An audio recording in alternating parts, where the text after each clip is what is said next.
Good evening and welcome to today's meeting of the Commonwealth Club. You can find the Commonwealth Club on the internet at commonwealthclub.org, see our videos on YouTube, and catch up with us on Facebook and Twitter. I'm Michael Lewis, author of Moneyball, The Blind Side, and The Fifth Risks, and some other books, and your moderator for today's program. This program is part of the Commonwealth Club's Good Lit series, underwritten by the Bernard Osher Foundation. It's now my pleasure to introduce today's guest, author John Lanchester, whose new novel is The Wall. John has worked as a football reporter, obituary writer, book editor, restaurant critic, and deputy editor of the London Review of Books, where he's a contributing editor. He's also a regular contributor to The New Yorker. In addition to his current novel, The Wall, he's written 4 others: The Debt to Pleasure, Mr. Phillips, Fragrant Harbor, and Capital, as well as 2 works of nonfiction, Family Romance, a memoir, and Whoops, Why Everyone Owes Everyone and No One Can Pay, about the global financial crisis. John's books have won the Hawthornden Prize, the Whitbread First Novel Prize, the E.M. Forster Award, and the Premi Libretter, which he'll explain, and have been translated into 25 languages. Even with just a 2-word title, John's new novel, The Wall, evokes the political divisiveness of our time. In this dystopian future, current political issues are taken to their logical extremes. Issues of mass immigration and populist reactions against it are cast as symptoms of the ultimate problem of climate change. The Wall is most certainly a wake-up call set against a backdrop of short-sighted global politics. And on that cheery note, please welcome John Lanchester. Thank you. Thank you very much. Thank you. So, thank you very much. I get to go first. So, John's a pal. He's been a pal for a while. He's been staying at our house the last few days, and I've kind of avoided talking to him much about the book because I wanted to save it for the stage. And I say this, that present company accepted, Michael Pollan is in the front row here. When friends of mine write books, I always worry a little bit that I'm not going to like them. And you never know what's going to show up and how much you're going to have to lie. And with John, I've never worried about it. The stuff is always consistently so good that my enthusiasm probably it sort of seems a little extreme because I'm so relieved. But this book, I think, is a masterpiece. I think I read it in a couple of sittings, and I thought, you've written the book that will replace 1984 in school curriculums. And it's a horribly depressing story in some ways, but it didn't leave me feeling depressed because I thought that if you still had it in you to write this thing, there's still good stuff out there. And let's start by just explaining how you came to write it in the first place. Well, thank you. Well, and set it up for us a little bit. I want to say thank you, but now that you said the thing about lying about friends' books, which, by the way, I do that too, I'm now worried that you're like a sociopath-level liar. Yep. Well, no, it was a strange one. I didn't intend to write it, and I was part of the way through a different novel, and I'm still part of the way through that other novel. Unless I get home, I magically find I have written it while I was away. But I started to have a recurring dream in that sort of liminal state between wake and sleep. And I don't know about you, I find I can sometimes sort of put myself back into a particular sort of imaginative place, just in that interim state. And and the dream began with an image, and it was a figure standing on a wall on his own in the cold and the dark, with the water on the other side. And I had this over a series of nights, and I started to wonder. You had the same dream. Same dream, and partly willed though. Once I sort of got it in my head, because there was something reassuring about it, about the idea of someone standing guard. And I sort of both was and wasn't him in that complicated, half-awake way. And I sort of, over a series of nights, sort of went back to that same place and then started wondering, who is he? Who's that person? And then realised that that's actually the wrong question. The question was, what is that world? Because I realised that it felt like an altered reality.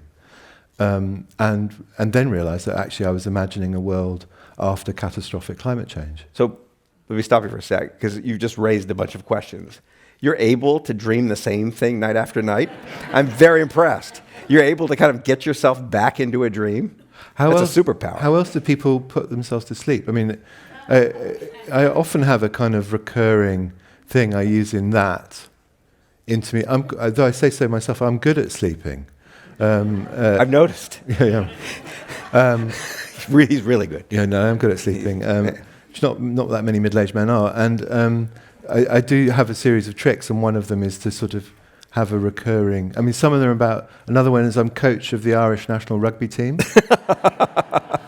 And in some of them, although I'm frightened... I mean, there's an odd dialectic between fear and reassurance, because I'm very frightened of flying, as you know. But in some of them, I'm flying a plane. Because there's some odd thing about... But this is what you're thinking about when you put yourself to sleep. And, yeah, and the kind of liminal... And you have a kind of... The dream just follows from it. Yeah, in this instance it did. Were you putting your... I mean, were you doing this thinking, oh, there's a book in this? I've got to get that back? Or were you thinking... So what were you thinking about? No, because if you start thinking it's about work, it kind of jolts you out of it. I mean, because... it can't be too present, otherwise you start, if I actually was the coach of the Irish rugby team, it would be, that would be a stressful dream. I've never had it turn into anything else before. And it was quite an odd sequence, as I say, image, and then realise, okay, so there's a person in the dream, and then realise, no, but actually it's about a world. And then, in a sense, then the whole process of writing the book was unpacking the world, thinking, what's it like? Who are the people who live in it? What's life like for them? What are the consequences of the way the world has changed? And so it was a sort of dream, image, person, world story, kind of in sequence, like unfolding. And how many nights did you do this before you put the other novel aside? Well, I started to pay attention to this. I'd say probably about a month. It sort of wouldn't leave me alone. And I often find that... When is this, by the way? It's before Trump and Brexit. Yeah, it is. It's sort of early 2016. Before Trump, before Brexit, though there's sort of intimations of both in the background. As I say, it was part of the way through the other book, and I sort of sweated on it for about a month because I was, I've been planning to write the other book for a while. And then what I did for a bit was write them in parallel, which I've done once before.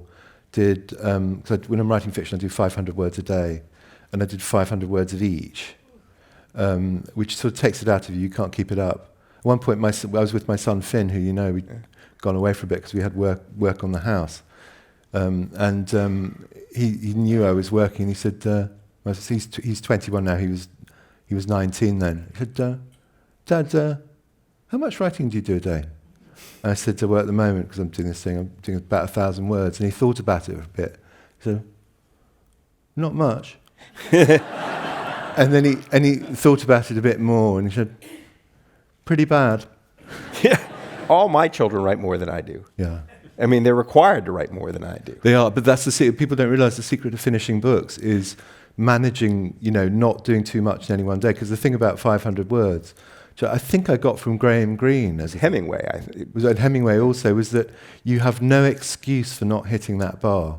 If you're so low. It's so low. And if you're a writer, if that's your job, and you can't write 500 words a day, time for a career change. When you become those midlife barista.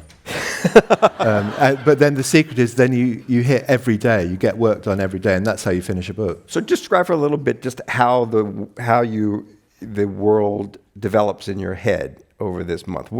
And this will be a way for the audience to get a sense, because very few people could have read the book yet, what the book's about. Well, the central premise is a world affected by catastrophic climate change. That's what I realized I was dreaming about. And by catastrophic climate change, I mean the sorts of things that if you go online and look at a world of 4 degrees centigrade warmer, roughly that, 8 to 9 degrees Fahrenheit. And it's a world where you have floods, you have droughts, you have coastlines underwater, you have drowned cities, and you have catastrophic crop failures all across really where most of the world's crops are grown now. And the map of the world isn't the way people think it is, I think, because New York, Madrid and Beijing are all roughly on the same latitude, and that's squarely in the band which is no longer habitable after that amount of climate change. And so that was really the premise of the book, was that's happened, and what's life like? Are you actually going and researching climate change at this point to figure out what's happened out there, what's going on in my dream? A bit of it. I mean, though the odd thing was, I've read up on it over the years. I wrote a sort of longish piece about 10 years ago, 12 years ago, and I'd sort of kept up with the science, more or less, while also actually not being able to bear thinking about it. I find it almost impossible to actually think about. I think you're not unusual in this way. Yeah, it's overwhelming. And there's a thing that the French aphorist La Rochefoucauld said, death, like the sun, cannot be contemplated directly. Meaning you can't look straight at it. I think climate change is a lot like that. I think it's so overwhelming, so planetary, so grim, and there's so little, it's so easy to feel we have no agency. And that's very demoralizing, very demotivating. You don't know where to put your feelings about it. We recycle. We recycle, yeah.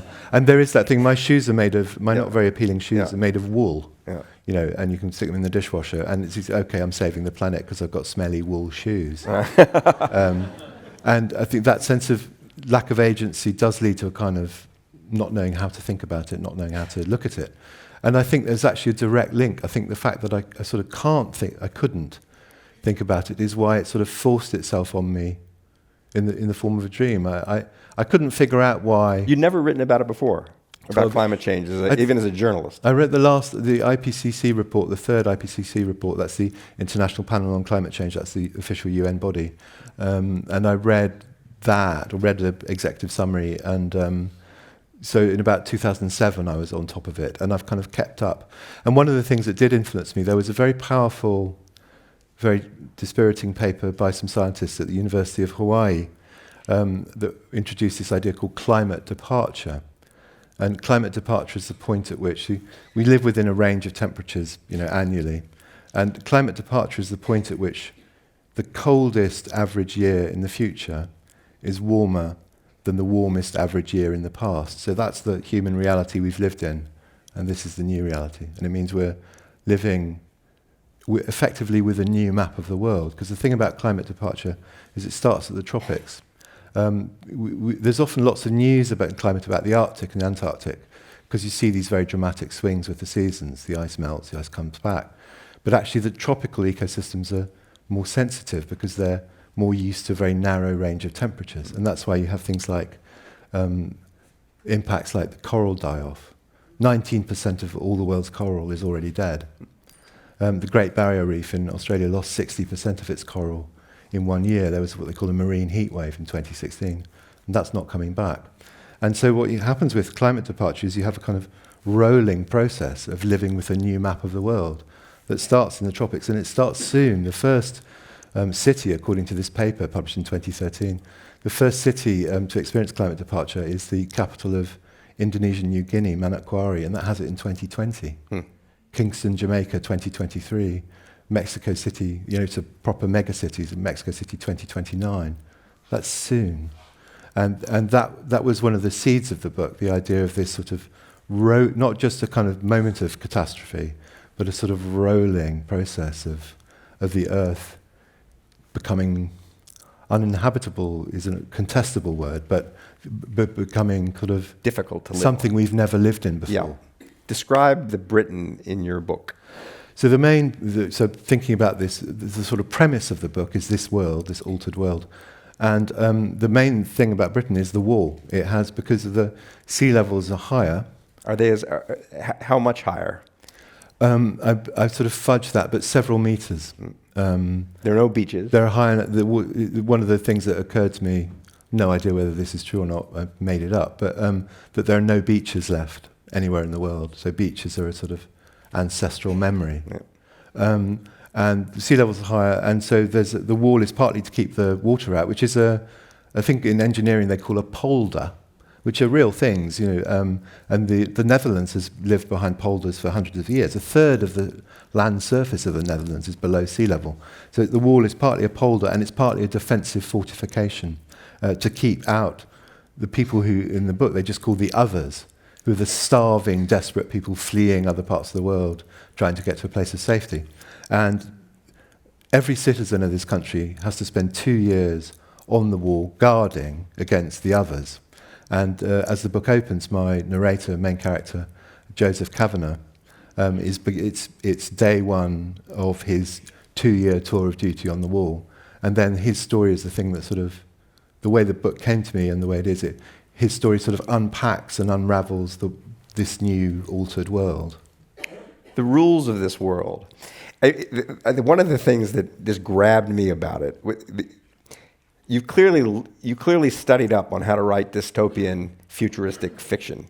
I don't know if there's no way that just burst out of you without you thinking some about it. Like Orwell, it's got this matter-of-fact quality about it. Like, you never doubt that this is what the world is going to be like. It feels completely real from beginning to end.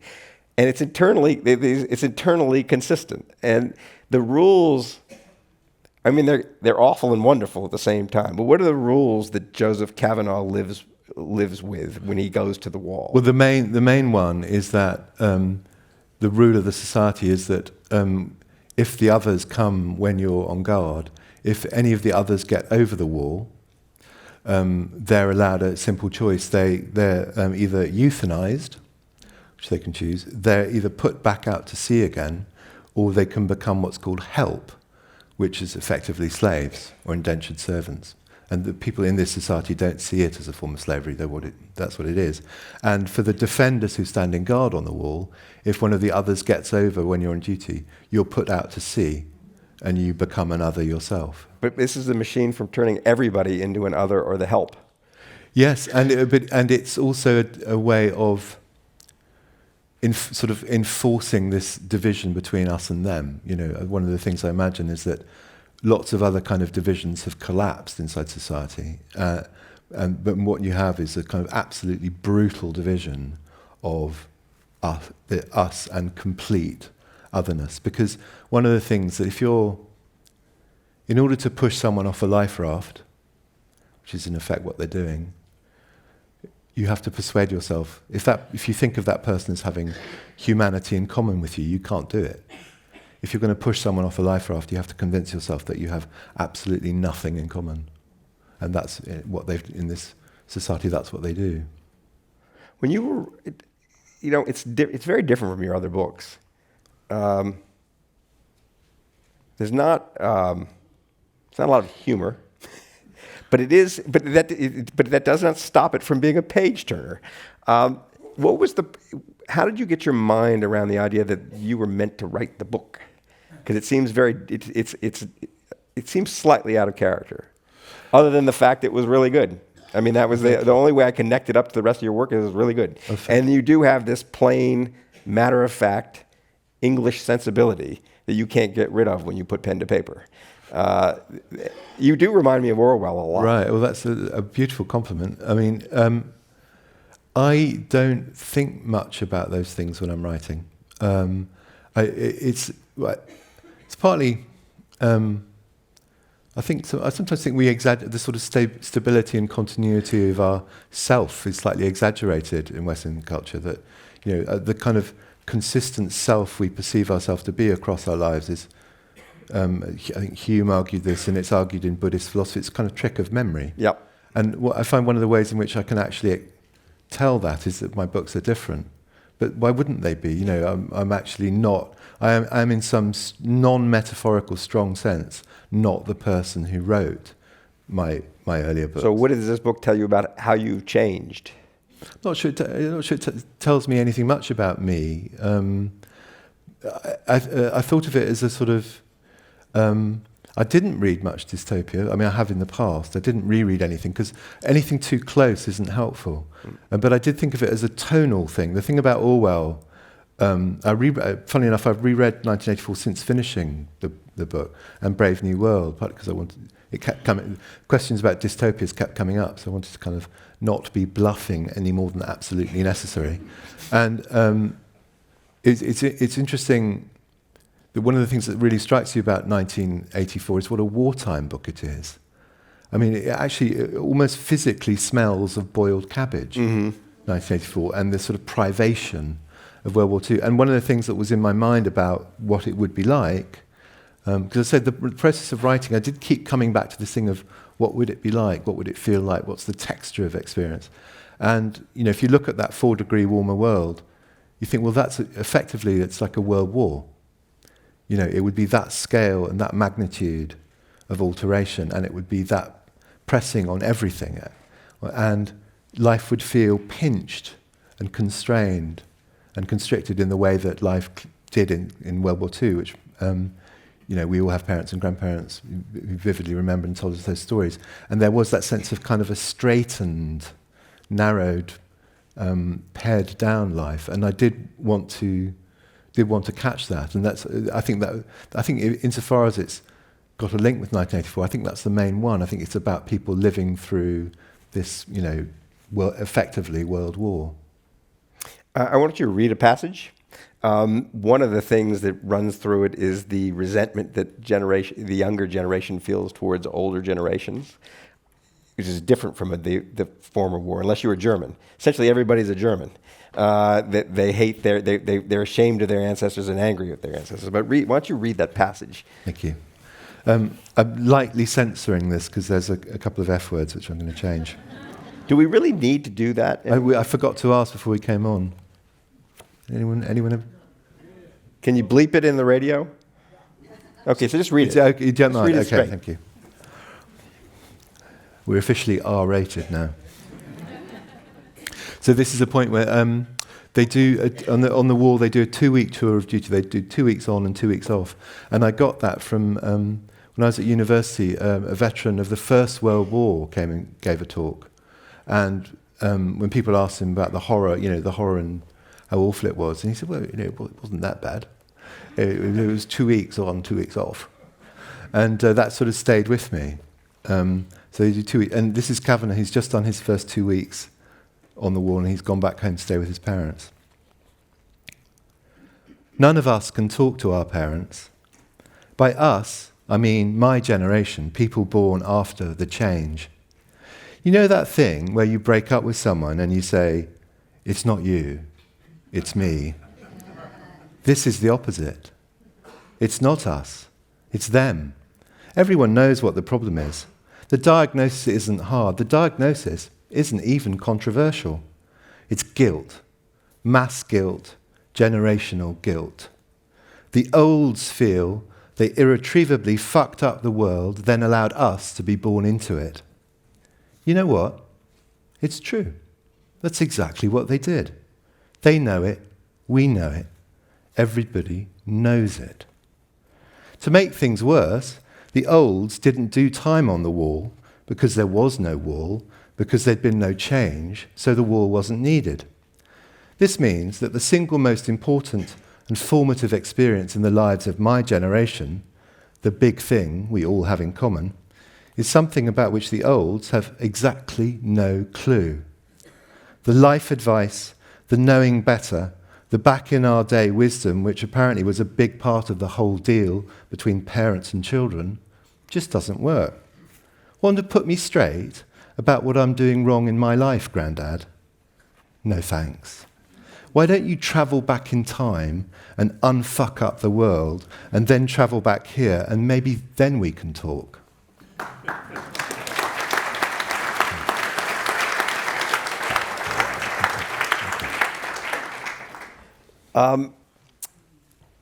Do you sense resentment from your children? Not about that. I mean, intergenerational friction is a huge issue across the developed world. It's amazing it's not worse than it is. It is amazing it's not worse than it is. And it's a big part. I mean, there's a curious thing. That we have a sort of harbinger of it in the UK with the Brexit. Because if you're in a black box and I'm trying to find out how you voted, and it's 52-48, so it's a 50-50 bet, and I'm allowed to ask you one question to help me figure it out, and I'm not allowed to ask you just directly how you voted. So I get one data point. The one that tells me most is how old are you? Because people under 25 were 70% remain. People over 65 were 70% leave. I don't think there's ever been a polarization along the central issue on quite that scale. And so That really I was thinking what the equivalent for Trump would be. I think it might be how many people live in your town. right.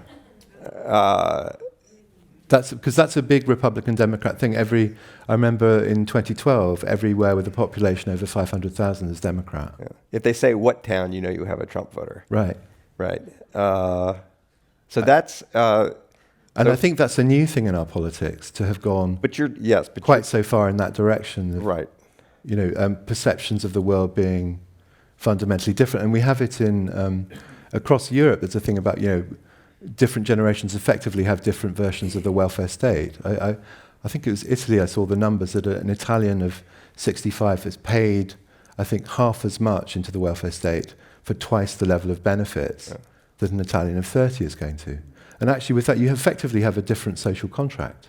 The generations have a different version of the basic deal from society. And what I was imagining, again, this thing about taking the premise of the book and sort of unraveling it, unpacking it, I was thinking, well, what happens if you already have these tensions and you have a situation in which, in some of the grimmer versions of climate change and more accelerated versions, it happens within 2 generations or 1 generation.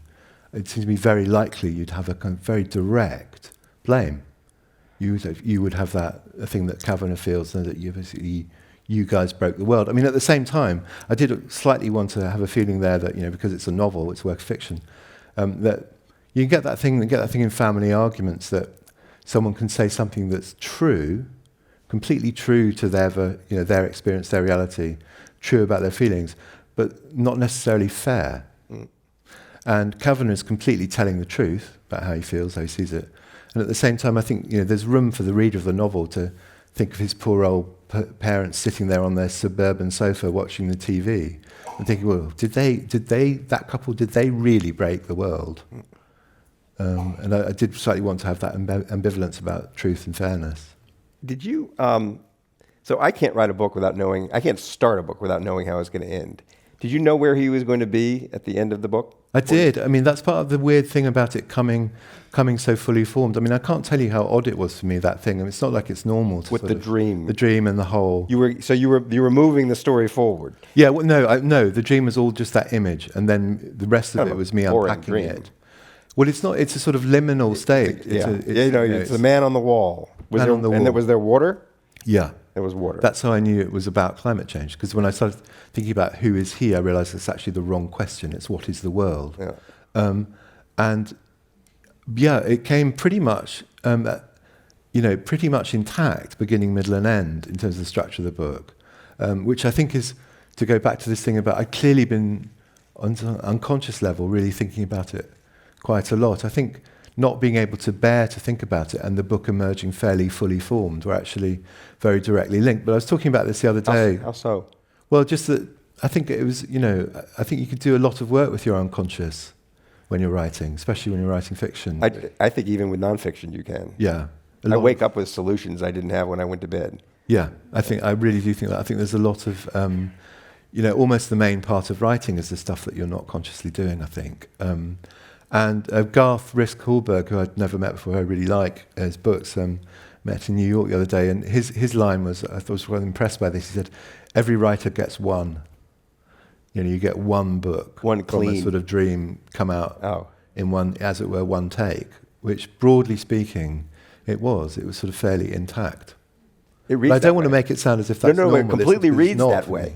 It reads it, but I just didn't. I wondered whether you knew where you were going when you started, or whether your character kind of did things that surprised you. No, I did know where it was going. I always have to know. I do have to know the ending.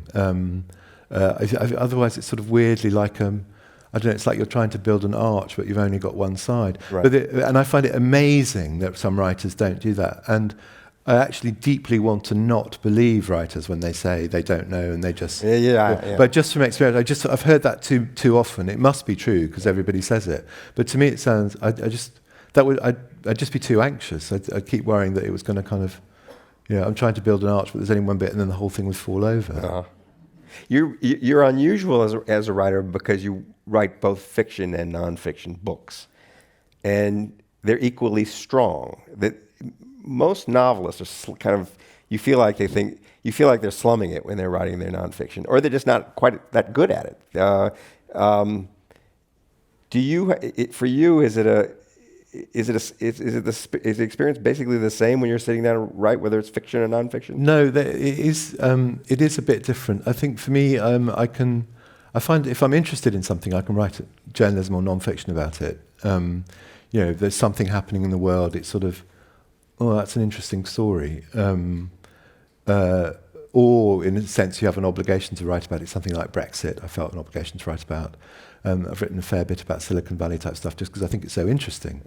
But the process for novel does have more of the it's things like if I can't quite explain what it is about it, that's it's not necessarily that they're even my better ideas. I think they're just the ones that won't leave me alone, that they kind of bug me, and a bit like that dream image, they sort of keep coming back.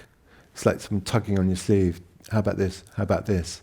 And the thing I've come to think, the thing I've arrived at is that if I can't explain, that I've come to trust that basically because on the theory that if I can't explain why it's got under my skin as a thought, and it's got some gravitational pull that I can't explain to myself, maybe it'll have the same effect on the reader.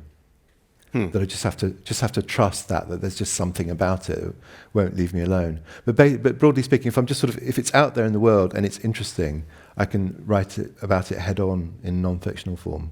And if there's something sort of that just won't leave me alone, those just I notice have been the things I've ended up writing novels about. You've never had any trouble deciding whether this thing that you're grappling with is fiction or nonfiction. No. Capital could have gone either way, I felt. It's always felt very clear cut. The thing about Capital was there was a sort of reverse thing that I wanted to write what I thought of as a big fat London novel, and partly because I didn't grow up in London and I felt I'd seen lots of changes. And there's that proverbial thing about the boiling frog. The frog doesn't know it's in boiling water because the temperature's gradually rising. And I felt that Apparently that's not true. Yeah, no. I mean, the frog jumps out. It's people who don't. Yeah, right. No, it's so stupid. Why wouldn't they? Why wouldn't they jump notice, out? Yes. But it's a nice metaphor. It's a useful metaphor. Yeah. So the non-existent proverbial boiling frog was in my mind as what life was like for Londoners who hadn't. The city had changed so much. I know you know London. You see it's just an astonishing, convulsive change and I felt no one. It's as if people hadn't really noticed, and because I wasn't from there, I felt I saw it more clearly. So I wanted to write about that, and then I realised that I couldn't write about that without finding out something about finance and economics, because that was the force more than anything else that fundamentally reshaped London from the mid-'80s, and that it was affecting literally who my neighbours were. Not in some abstract way, but literally the people in the house next door would change because of finance, and. So I started, reading up on it, figuring out how things worked, and then the credit crunch happened, and that was suddenly a hot journalistic topic, and there was sort of news things to write about out in the world. So there was a kind of funny parallel, writing about the two of them together. Because what happens? I finished a draft of Capital in about 2000 and end of 2009. Early 2009, and by that point I knew quite a lot about the credit crunch stuff because I'd swatted up on it, and I was worried that I would end up incorporating it in the finished book because the trouble with research. It's quite hard to walk away from it. It's hard to ignore sunk cost. Exactly, the tyranny of sunk costs. One of the many gloomy ideas from economics which has some applicability in fiction. And you know, if you do a research thing, your characters end up doing it. So if you go to Mumbai, you know, your characters end up going to Mumbai. They have to, even if they should they should just stay at home in Oakland where they belong. Yeah. And I suddenly realised that no, if I come back to finish the book, I'm going to have a scene where, you know, as Nigel looked out the distance towards the lights of the financial centre glistening on the horizon, he struggled to remember the definition of a collateralised debt obligation. It all comes back to me, thought Nigel, as you know. And so I realised I had to do something with the research. So that's when I went off and wrote the book that was published in Britain. Yeah, you got it out of your system. Yeah, exactly. In non-fiction. Whoops, and published here as IOU in order to kind of quarantine it. Yeah. And you know, the weird thing is that, you know, this finance stuff, it just won't go away. So I'm still. No, we're living in the world. It was useful to have learned all about it. It's still relevant. A lot of these questions are about Brexit, and you've been sitting in my guest cottage writing about it. So let's talk a little bit about what you're writing. Well, I'm writing a piece which can broadly be summarised in 3 letters and a piece of orthography, which is WTF, question mark. Yeah. Because an American paper asked for a sort of, not exactly an explainer, but a narrative. And the thing that, I wasn't surprised by the vote, because I thought it was always going to be a knife edge thing. And it's really dumb to ask people that kind of referendum question where you basically say, you know, are you content with your lot? Yeah. Says the government. You know, everyone, I mean, how well is that going to go ever? And it becomes a lightning rod for all kinds of dissatisfactions and discontents and resentments of other that aren't really about the thing the referendum's about. So I wasn't particularly surprised by it. The thing that is genuinely, jaw-droppingly stupendous is the fact that if you heard the referendum result, 24th June 2016, you hear the result, you faint. You're out cold for 2.5 years, more than 2.5 years, 2 years, 9 months. You wake up today, we're leaving the EU in 10 days. 11 to 10 days. Yeah. You wake up 2 years, 9 months later, you say, what happened? Right? There's 2 ways of answering that question. You can say, well, what happened was, there's 500 different newspaper headlines of, you know, excitement, drama, this happened, that happened, the other thing, this. Or you could just say, nothing. So no, but wait. No, what I mean is, what's going to be the future of UK's relationship with the EU? Because obviously it's our main trading partner, it's right on our doorstep, it's 350 million people on the continent, it determines all sorts of, every aspect of our life and society, you know, and our security too. You know, what's happened about that? Nothing. Don't know. But what's our future relationship? No idea. So, well, who does know? No one. And because I know people who in journalism and politics and business and all that, and there's, you know, very often there's a sort of secret insider version of things. There's a sort of, you know, after 2 drinks and sotto voce, people will tell you what the real deal is. Yeah. And there's no version of that with Brexit. Why not? Did you hear the radio on the way over? You weren't listening to me with me when I heard this, but the French foreign minister just named her cat Brexit because the cat meows to leave the house, but the minute she opens the door, it kind of looks around like it doesn't know whether it wants to go or not. So explain this. The difficulties. I think. Well, one is that referendums have no constitutional status. So the government Theresa May could get up in Parliament tomorrow. I didn't realize this. And say we're not doing it. Yeah, I mean, it just has absolutely no, because we have a representative democracy. Yeah. They're just, in a very straightforward and literal way, referendums play no part in anything. So a politician could get up and say, we're not doing this. May could say, get up tomorrow and say, ha, psych. Yeah. You know, the whole thing was a joke. And constitutionally, there's no problem. I think it's broken the party system. The party system is organised like on basically lines of class affinity. Labour, historic party of the working class, Tories, historic party of the better off. And the referendum fault lines go right across that. Socially liberal Labour members are in favour of Remain. There's a kind of traditional white working class component to Labour who want to leave. Tories are a party of business and a nationalist party. They're basically both coalitions in the same way that the Democrats and Republicans are coalitions. And the business wants to remain, the nationalists want to leave. And so the trouble is that you have both parties pursuing a policy as a manifesto commitment in the election to respect the result of the referendum. So they're committed. And that leaves we're now about 55-45 against. That 55% of the population is disenfranchised. Yeah. Who do you want to vote for? Well, go whistle. There's no one to vote for. It's a little bit like what happened in the Iraq War when the majority of the population was against it, but both main political parties were in favour of it. And that did a lot of damage to the democratic system.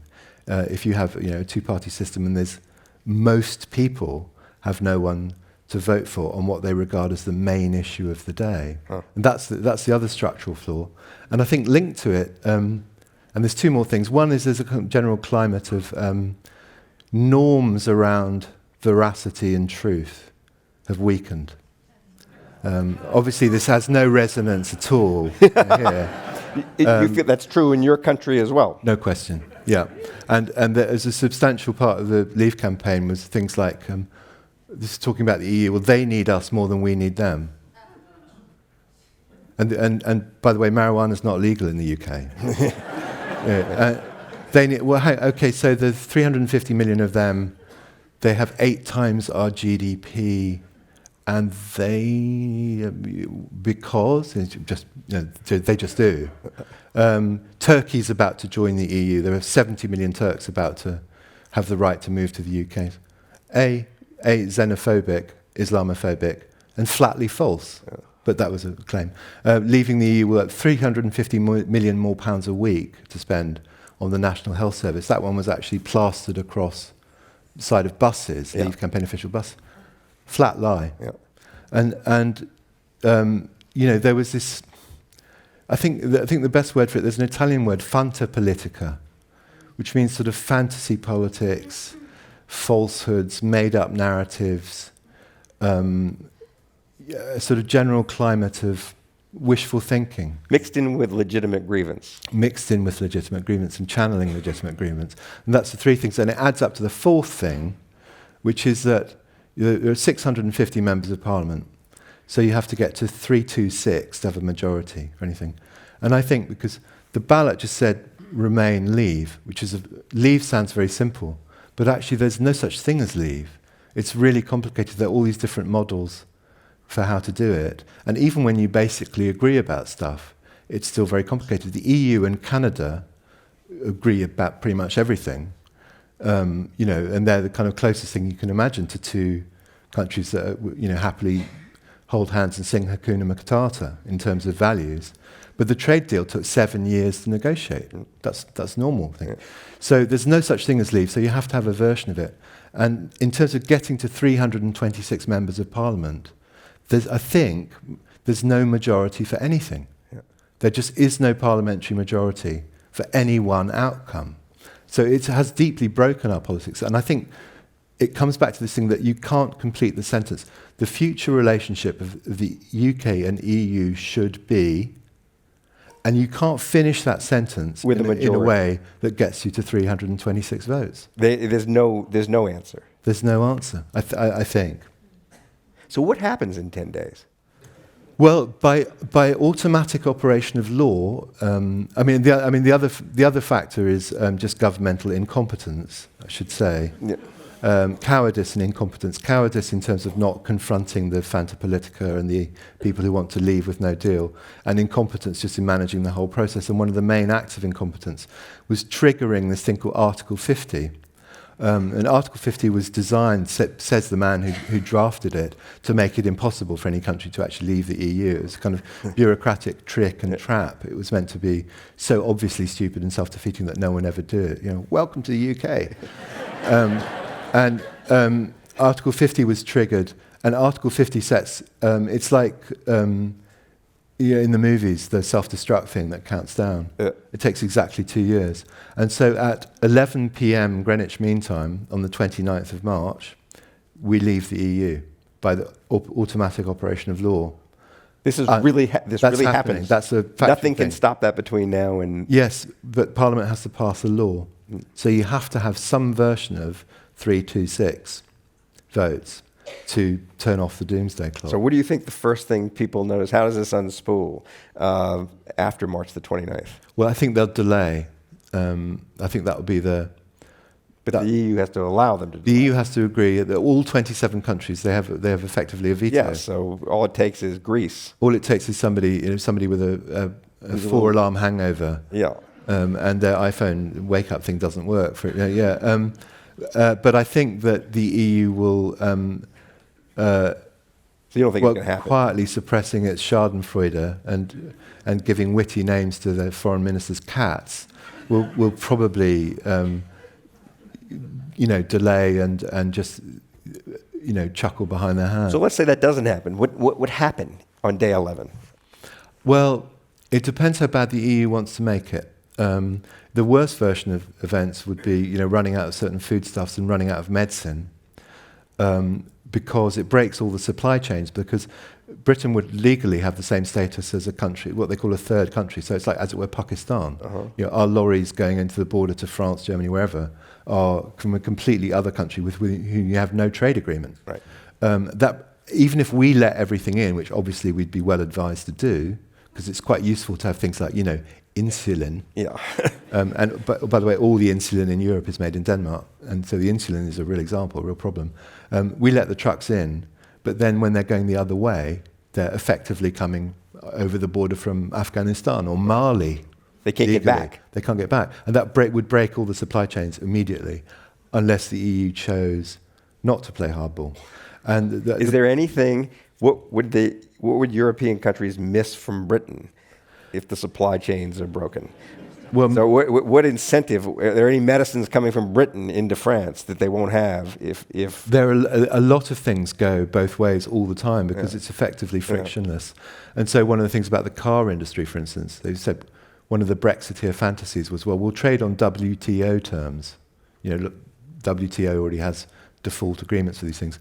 But things like the car business, parts cross the channel 8 times in the course of manufacturing a car. A computer chip made in Cambridge goes to a factory in Dusseldorf. It's too complicated to unravel. It's like too a billionaire's complicated. divorce It's without a prenup. Exactly. It's which is why no one thought it would happen, and it's one of the reasons Article 50 was designed to make it impossible, just that the complexities would defeat it. And by the way, that may happen yet. The actual complexities may, because various people who know a lot more about law and business than I do were muttering that even if you're in principle in favour of it, the machinery of government and legislation just won't be able to do it. And actually, that's slightly looking like where we are. What's required to happen in Ireland on 11 days from now? In theory, there's a wall.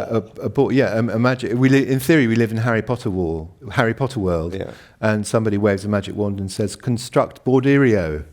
And there's suddenly there's a magic But there's border. nothing there. There's nothing there. And in fact, it's one of the things, because I'm Irish on my mother's side, I'm half Irish, and it was, preoccupied by that from a very early point. And my view then and now is they can't solve it. They just can't solve the Irish border because, by treaty, by an international treaty, the Good Friday process, everyone in Ireland has the same rights, and including rights of free movement, and rights of citizenship either way.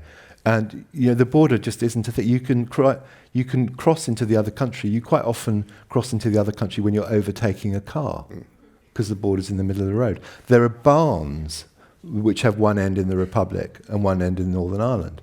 I have a friend who could spit into Northern Ireland out of his bedroom window. A border just cannot and will not happen. And if you tried, you'd have violence on your hands. I think they won't even try. It's not even conceivable at that stage. I mean, not just for that reason, just as it's a practical impossibility. And it's also a day one. That's the thing that happens at 11 p.m. on the 29th. What happens? And by the way, there is a really easy solution to that. There's an incredibly easy fix to that. You just say, OK, well, Northern Ireland stays part of the single market. Northern Ireland's in a customs union with the Republic and therefore with the EU, and Britain isn't. Which is extremely simple and elegant conceptual fix, and has an immovable obstacle in the form of the Unionists in Northern Ireland. I love the idea of the City of London moving to Northern Ireland. Yeah, as if. Yeah. The whole Unionist ideology can be just summed up as saying that Northern Ireland is British, and the things, Belfast is as British as London. Yeah. And they won't accept what they call the obvious solution to the border problem is to have what's called the border in the Irish Sea. And that is completely anathema to the Unionists. They won't accept it. And Theresa May is dependent on Unionist votes. Because when she lost her majority, she had this brilliant idea of calling an election in 2017 to get a bigger majority, instead lost her majority altogether, and has had to buy votes effectively from the Democratic Unionist Party, who are the most passionately anti-EU of any of the parties in Parliament. So you have this paradoxical thing that the people who could solve it are the ones who are most passionately opposed to the obvious fix. And the odd thing is that that's driven huge amount of popular support for a united Ireland in Ireland. Because people in the north, the majority population in the north wants to stay in the EU. It's just the DUP who are in power, who are opposed to it. So you have this odd thing that the most passionately unionist party, effectively, that there's ever been in Parliament, it's doing the equivalent of campaigning as hard as it can for a united Ireland, which is just properly down the rabbit hole, Alice in Wonderland stuff. It's fine. We won't dwell on this a whole lot longer, but I tell you, there's something cathartic about hearing you, or pleasurable about hearing you talk about your political problems, because I feel like I had the flu and I found out you had pneumonia. Yeah. And it's kind of nice to hear other people have bigger problems than we do. But I think you kind of do have a bigger problem than we do. Well, I think, you can take the view that Trump is for 4 years, but Brexit is forever, because I think this process, whatever happens next, doesn't solve it. We're going to be arguing about this for years. We'll accept the demographics are moving in the right direction. The demographics every day, old Brexit voters die, and the Leave, right? That's what happens. Well, you told me this the other night. Yeah, no, it's one of the odd things because Leave voters are older. If we reran the referendum now, and only people who voted last time are allowed to vote, and they had to vote the same way, that the referendum would now pretty much be a tie because of the differential death rate. Like 650,000 votes. Yeah, they Leave won by about 1 million votes, and on the demographics, about 750,000 Leave voters will have died. So if you can delay and delay and delay, you start to build a majority for Remain. And the overwhelming likelihood is that by the time, if they do get a deal and we do leave, it takes a couple of years to get there. By that point, of the people who voted, the majority who voted will have voted Remain. Right. Which is a generational divide. Yeah. In a really. He explained something very. I had an odd experience on my last book tour in London. I went over in November, and I got off the plane, and I was hauled onto British television right away, and it was the BBC station right next to Parliament, and nobody prepared me for it, and I was on the tube with MPs who were there to argue about whatever the problems. It was all Brexit. The problems of the day were, and I had no business being on this panel. And they turned to me in the middle of their arguing back and forth about the complicated details. And they turned to me and said, well, what are your thoughts on this? And I said, why don't you have another vote? And they all went, that's a good idea. And I thought it's not that good an idea. Why do you think? And you explained to me why they all reacted that way. Yeah, because they're not allowed to say that. Yeah, because everyone wants another vote. Because of the respecting the result of the referendum manifesto commitments. If you could have a secret ballot in Parliament where you asked all the MPs all got to vote on whether there was another vote, and nobody knew how they voted on that, do you think you'd get a majority for that? Yeah, probably. And I think if you had a properly secret ballot that would... Because the thing about this Article 50 thing is that can be withdrawn unilaterally. Mm-hmm. The government can just say, actually, we changed our minds. Sorry. Yeah. I'd have thought that if you had a properly secret ballot in Parliament, you would have a majority, maybe 375, 400 of the MPs would vote just to kind of cancel the whole thing. If they politically thought they could get away with it and were doing the right thing for Britain, that's what they would do. So I want to hear your thoughts on Trump. Since you're here and you're visiting, and you're taking in our culture. Tell us, this is British authors, when they come to America, all we really want to know is what you think of us. So what do you think of us? Well, Trump's obviously a disaster. That's no secret. And the question is, thank you. As Orwell said, one of the tests of moral character is being willing to tell audiences things they don't want to hear. Trump's obviously a disaster, and the question is how big of one and what happens afterwards. My wife, she wrote a piece for the New Yorker about she wrote a book about Kaiser Wilhelm. Miranda Carter. She wrote a book about Kaiser Wilhelm, and had a piece in the New Yorker called "What Happens When a Bad-Tempered, Easily Distractible Doofus Becomes Head of a Global Empire." Obviously about Kaiser Wilhelm. And one of the interesting things about the parallels, because he clearly had an attention deficit issue, Kaiser Wilhelm, he was a narcissist. He was constantly, if Twitter had existed then, he would have loved it and been a catastrophe on Twitter, because he was always, it's a great idea. Going off script when making official speeches and, starting wars and causing havoc. And one of the interesting things and terrible things about Kaiser Wilhelm is that the greater part of the damage, he did cause the First World War and all that, but he continued to cause damage afterwards because his legacy was so divisive, and he left this sort of toxic, militarized society with a deep narrative about grievance left over from the Versailles Treaty. And I think Trump's obviously going to be an unhappy memory at some not too distant point, but the question is how persistent the damage is. That's the thing that, as someone who deeply admires and loves America, that's the thing that really worries me is that thing about the afterwards. Did it surprise you we did this? Not after Brexit. I don't think there was. But seriously, I don't think that there was I didn't think there being a causal link, because I think it's that's a fancy. The idea that somebody in a poll booth in Wisconsin who voted twice for Obama, think, well, here's about Brexit and ticks the Trump box instead. There's no causal link. But I think there's a sort of structural similarity about people, I know more about the Brexit thing, but I think there are analogies about people who are feeling ignored and angry and pushed to the side. And there's a big thing in Brexit, people say, you ignore us, you don't care what we think, try ignoring this.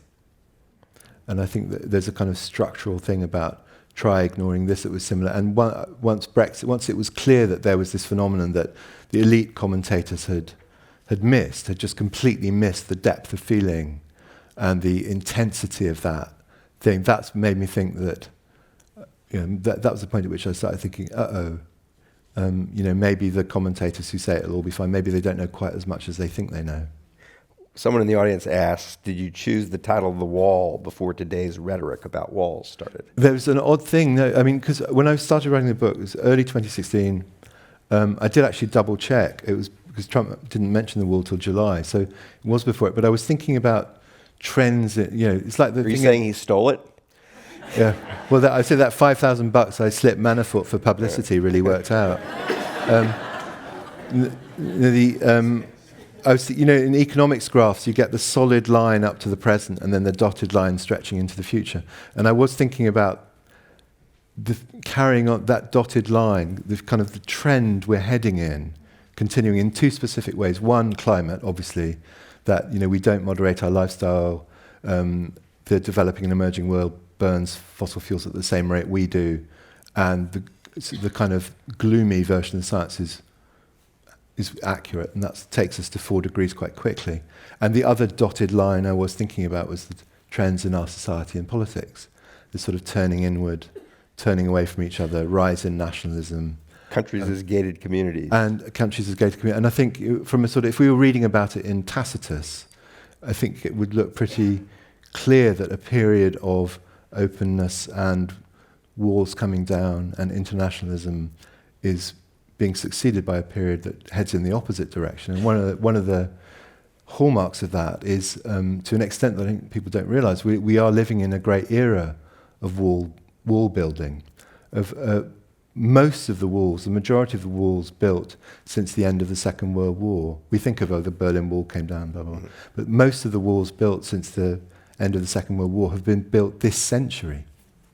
There's I think it's 1,500 mile long, 1,500 mile long wall between. Is that true? Wall between. I have no ability to no, the fact wall check between. that. Wall You between. could just say that. I could, but it is true. Trust me. Wall between India and Pakistan. The wall between Israel and Palestine. Yeah. Iraq is walled off from all its neighbours. There's four different sets of border walls.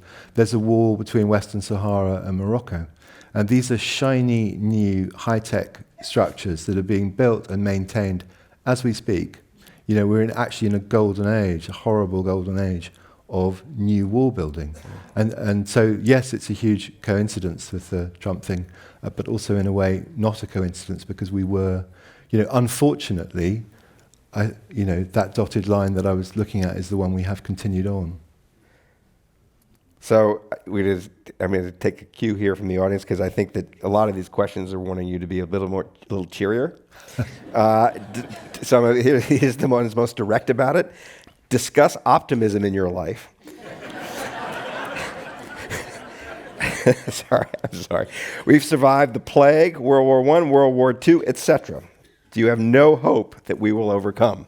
I have deep hope. I mean, partly the Italian communist political philosopher Antonio Gramsci has always been a big hero of mine, and he had this formulation about pessimism of the intellect, optimism of the will. And I deeply believe in that. And I think one of the reasons that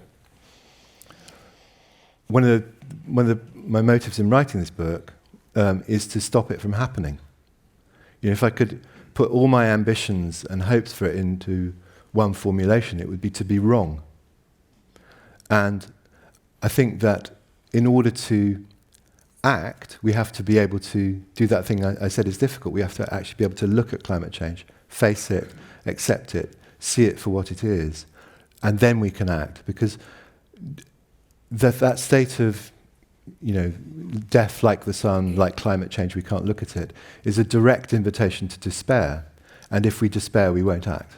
So we have to have hope. Hope's really important. And it would be one thing if the science said we're doomed, but actually that's very specifically not what the science says. At the UN climate conference in Katowice in November, there was a report on keeping the world to 1.5 degrees centigrade of warming, that's perfectly possible. Coordinated global action at scale. And 1.5 degree warming since the Industrial Revolution, we've had about 1 degree already. Now that's no paradise, that warmer world. It still leaves the oceans warming for literally centuries afterwards from residual heat effects. But the difference between even 1.5 and 2 degrees centigrade is, as the UN says, that's hundreds of millions of lives saved from catastrophic negative impacts. And again, as the UN says, direct quote, every tenth of a degree matters, and matters a lot. And the science is telling us that we can act to prevent it. So I think of hope as not just a thing that's nice to feel in and of its own sake. I think of hope as a moral imperative, because without hope and without the willingness to act on it, we're going to create this world that I've imagined in the book. And I just think we can't and mustn't. My favorite line about optimism comes from the psychologist Amos Tversky, who said, pessimism is stupid, because when you're a pessimist, you experience it twice. Once when you're anticipating the bad thing, and the other time when the bad thing happens. Yeah. That it actually is more intelligent to be an optimist. I think I'm with him on this. Yeah. And I also think, we've been talking about Brexit, but actually I think they're wildly different things, because Brexit is local, it's temporary, because the demographics tell you that young people want a relationship with Europe. It's obvious that it ends in some version of a relationship within Europe. I think the likeliest thing is that the kind of configuration of Europe will change. I think the euro is a kind of deeply problematic project that isn't really working. So I think you'll have what the German Chancellor Konrad Adenauer called a Europe of multiple geometries. I think there'll be lots of ways of being attached to Europe, and Britain will always be part of that. So I think that will, over a period, solve itself. So it's temporary, it's local, and it has a kind of tragicomic side to it. I mean, it is something ridiculous about it. And I think climate change is very different, because it's permanent, it's global, and there's nothing comic about it. And that's where that's what my book is about, and that's what I think, that's where that imperative to, the moral imperative not to be pessimistic is so important. We're going to end on that note. Ladies and gentlemen, John Lanchester. Thank you.